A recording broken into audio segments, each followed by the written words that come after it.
We take you inside the warplanes and submarines that fired on Iran's nuclear facilities, the largest B-2 strike in U.S. history. NBC's Courtney Kube with the plan of attack tonight. Tonight, new details about Operation Midnight Hammer. Just after midnight Saturday morning, a group of U.S. Air Force stealth B-2 bombers took off from Whiteman Air Force Base under the cover of darkness.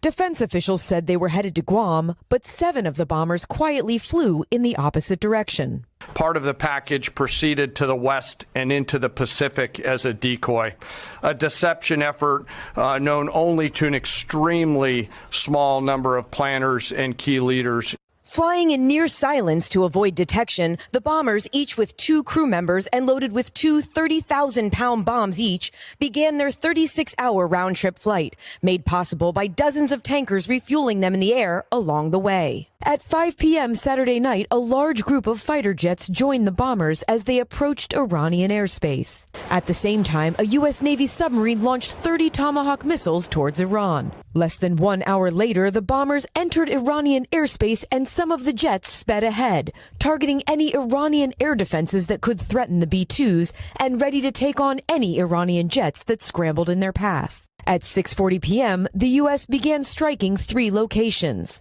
dropping 14 massive ordnance penetrators known as bunker busters on Fordo and Natanz, just as Tomahawk missiles crashed down on a 3rd site at Isfahan.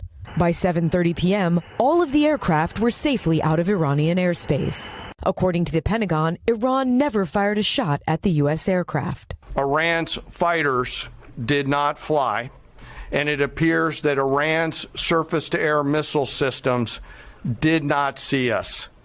Throughout the mission, we retained the element of surprise.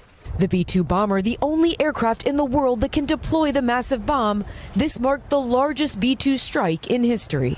A historic mission cloaked in secrecy. Courtney Kube joins us live from the Pentagon. And Courtney, this is the first time these types of bunker busters were used in combat. What else can you tell our viewers about them? Yeah, that's right, Tom. These 30,000-pound bombs are uniquely suited to target underground facilities like the one at Fordo.